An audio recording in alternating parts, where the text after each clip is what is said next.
Hello, my name is Caitlin, and I'll be doing a presentation on Portugal and the slave trade. This presentation will go over things such as why they went to Africa, how they got to Africa, where the slaves were taken, and how they were treated.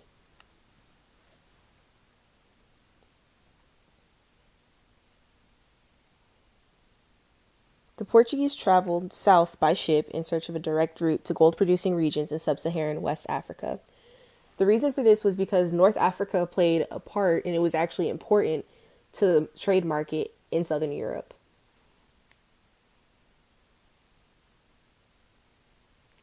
The Portuguese were able to get to West Africa because of recent nautical advancements in technology with help from Muslims because of their knowledge of mathematics.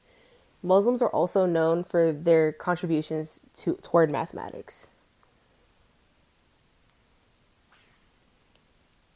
Trading factories, also known as feitorias, were set up with the goal of tapping into local pre-existing markets and networks with African commodities. This involved things such as copper, wax, and things of that nature. North African merchants regularly traveled to southern Europe with small numbers of slaves of various races and ethnicities at times. This created a sense of normalcy with slavery. This also wasn't the only thing that they brought with them. However, this played a part in them seeing slavery as something more normal. Colonies were established on uninhabited islands as captive collection points and places to export African goods such as copper, wax, peppers, grains such as couscous, and textiles.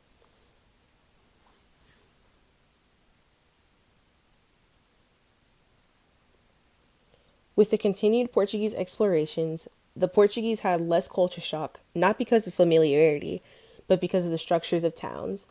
The architecture were similar to those of Portugal.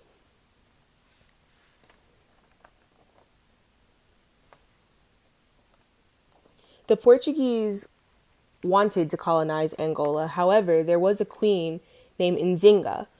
She was actually fluent in Portuguese and she negotiated with them. However, they broke the treaty, ended up taking Angola after 30 years. The types of people that were taken as slaves included refugees, convicts, those that were kidnapped, and those that were from war. However, people that were taken as slaves were also taken from the ships they were on by people such as the British and the French.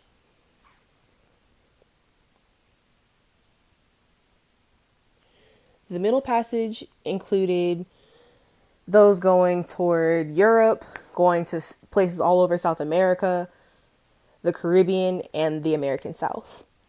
The majority of those actually ended up going to the Caribbean and South America, specifically Brazil. The causes of death en routes went from those being thrown off the ship, those being killed by disease, and those harsh conditions they felt being cramped into the ships. And because of this, sharks also were known to follow after the ships for food.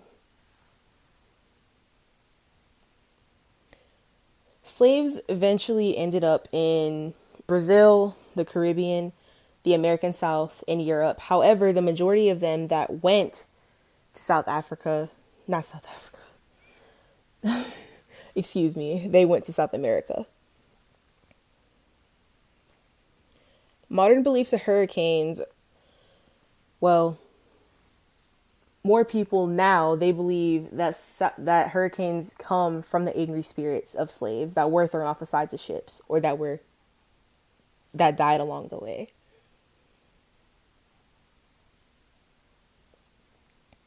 In America, one of the more common types of plantations that are known are cotton fields. And regularly people were given a quota that they had to meet as far as weight goes. If they didn't meet this weight, this ended up in punishment such as beatings, whippings, etc. In the Caribbean, in South America, a common kind of field were the tobacco plants. Smoke, etc.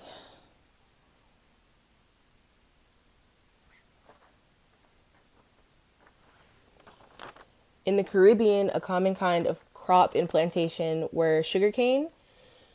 These were known as some of the more ruthless plantations, especially because sugar was used so often.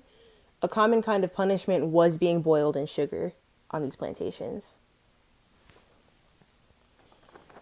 On the plantations, you had slaves that were in the field, in the house, worked with animals, they were on slave ships, and things of that nature.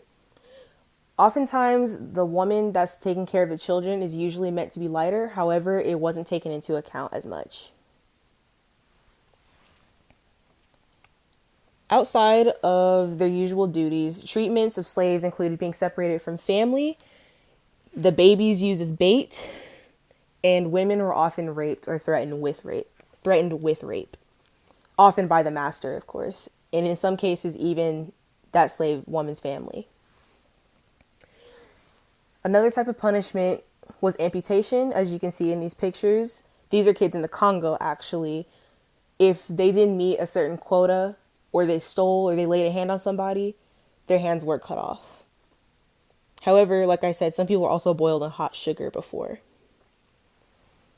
U.S. slavery ended in 1865, Haiti's slavery ended in 1804 because of a revolt, and Brazil's ended in 1888. However, slavery still continues today, and is only more widespread, possibly because of the hand that Portugal played in the slave trade. They were the highest they aided in the highest exports of slaves. And that is my presentation on Portugal and the slave trade.